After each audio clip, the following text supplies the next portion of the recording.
பால் குடிக்கும் தன் மகவை தாய் மறப்பாளோ?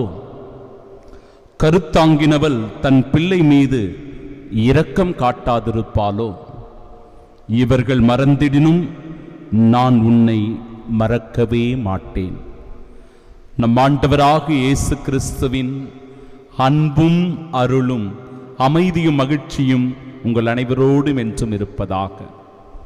அன்பிற்கு பிரியமுள்ள சகோதர சகோதரிகளே, சிறு சிறு அனுபவங்கள், இந்த குட்டி அனுபவங்கள் நமக்குள் சில சந்தேகங்களை எழுப்புகிறது அல்லது வியப்பினை ஏற்படுத்துகிறது.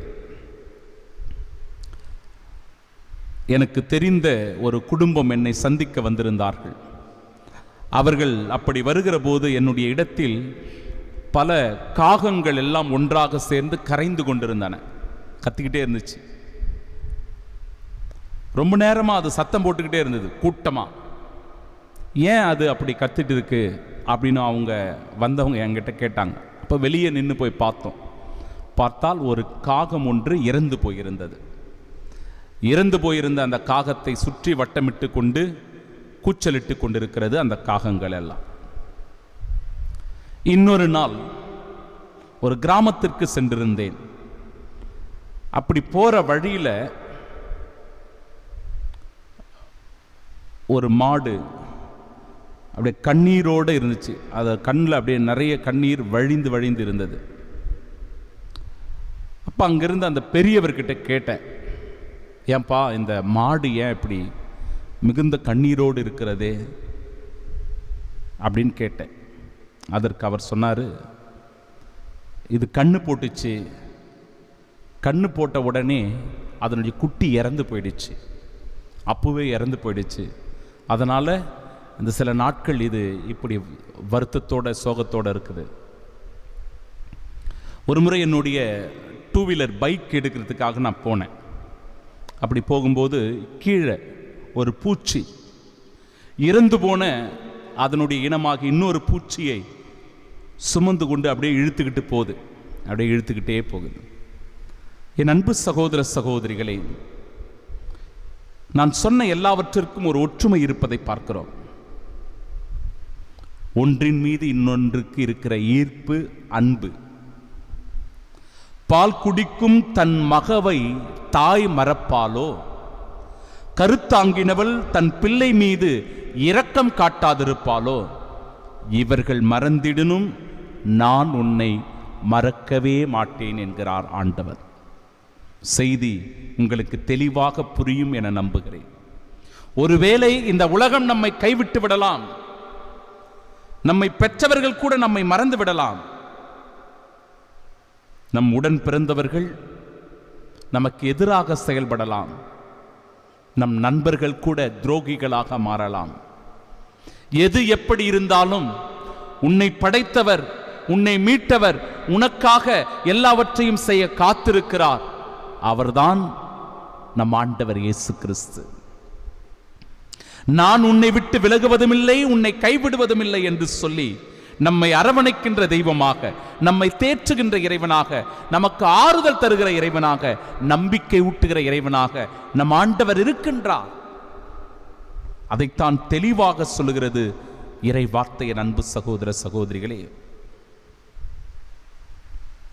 இறை வார்த்தையில் தெளிவாக நாம் வாசிக்கிறோம், பாதையில் அவர்களுக்கு மேய்ச்சல் கிடைக்கும், வறண்ட குன்றுகள் அனைத்திலும் பசும்புல் வெளிகள் காண்பர், அவர்கள் பசியடையார், தாகமுறார், வெப்ப காற்றோ வெயிலோ அவர்களை வாட்டுவதில்லை.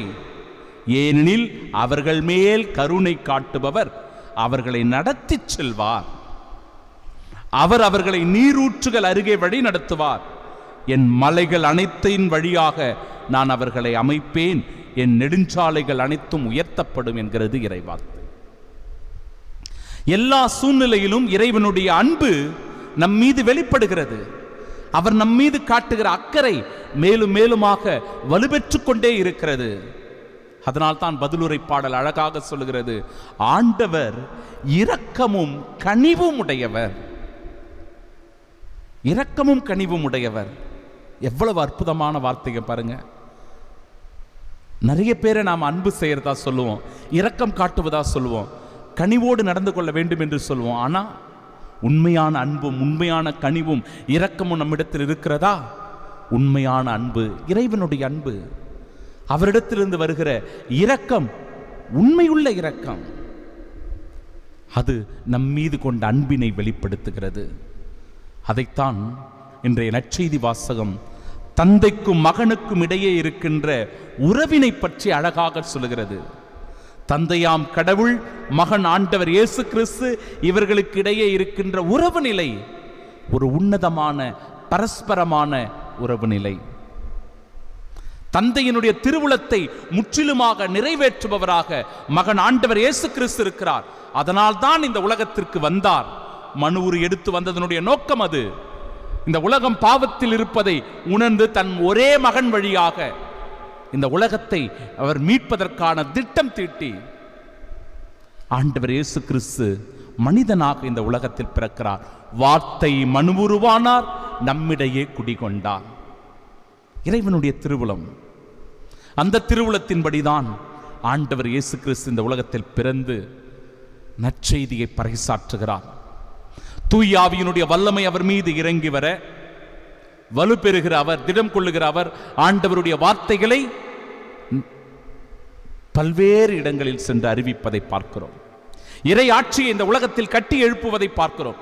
உண்மைக்கும் நீதிக்கும் நேர்மைக்கும் அன்புக்கும் அமைதிக்கும் மகிழ்ச்சிக்கும் இரக்கத்திற்கும் மன்னிப்பிற்கும் மிகச்சிறந்த உதாரணமாய் கிறிஸ்து இந்த உலகத்தில் வாழ்ந்து நாம் ஒவ்வொருவரும் அப்படிப்பட்ட ஒரு வாழ்க்கை வாழ வேண்டும் என்பதை அழகாய் தன் வாழ்க்கையின் வழியாக எடுத்து காட்டுகிறார், வாழ்ந்து காட்டுகிறார். ஆனால் இப்படி உண்மைக்கும் நீதிக்கும் நேர்மையுமானவரை நாம் என்ன செய்தோம்? நம் பாவங்களால் அவரை கொலை செய்தோம். நம் பாவங்களால் அவருக்கு தண்டனை தீர்ப்பு வழங்கினோம். நம் பாவங்களால் அவருக்கு பாடுகளையும் நிந்தைகளையும் அவமானங்களையும் கொடுத்தோம்.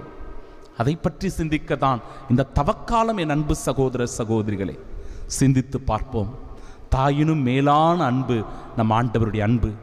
நீதி தீர்ப்பு வழங்குகிற உரிமை அது ஆண்டவர் இயேசு கிறிஸ்துவுக்கே உண்டு. அவரே நம்மை நிலை வாழ்விற்கு அழைத்துச் செல்ல இருக்கிறவர். நிலை வாழ்வை பெற்றுத் தருகிற உரிமையானது ஆண்டவர் இயேசு கிறிஸ்துவுக்கு கொடுக்கப்பட்டிருக்கிறது. நீங்களும் நானும் அந்த நிலை வாழ்வில் பங்கு பெற, இயேசு கிறிஸ்துவின் மீட்பில் பங்கு பெற முழுமையான நம்பிக்கையை இயேசுவின் மீது வைப்போம். அந்த நம்பிக்கையினால் நீங்களும் நானும் வாழ்வடைவோம். ஆமீன்.